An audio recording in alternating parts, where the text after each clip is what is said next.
السلام علیکم دوستو، ان حدیث مبارکہ کو ملاحظہ کریں اور دوستوں کے ساتھ ضرور شیئر کریں۔ جزاکم اللہ۔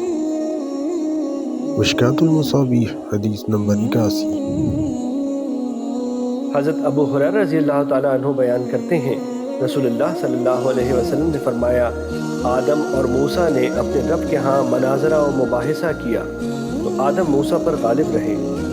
موسیٰ علیہ السلام نے فرمایا، آپ آدم ہیں جنہیں اللہ نے اپنے ہاتھ سے تخلیق فرمایا، اس میں اپنی روح پھونکی، اپنے فرشتوں سے آپ کو سجدہ کرایا، آپ کو اپنی جنت میں بسایا، پھر آپ نے اپنی خطا سے لوگوں کو زمین پر اتارا۔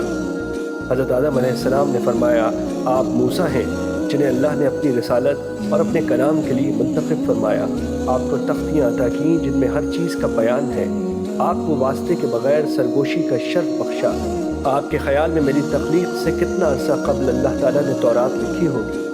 موسیٰ علیہ السلام نے فرمایا 40 برس۔ آدم علیہ السلام نے فرمایا، کیا آپ نے اس میں یہ چیز بھی پائی؟ آدم علیہ السلام نے اپنے رب کی نافرمانی کی تو وہ بھٹک گئے۔ انہوں نے فرمایا، جی ہاں۔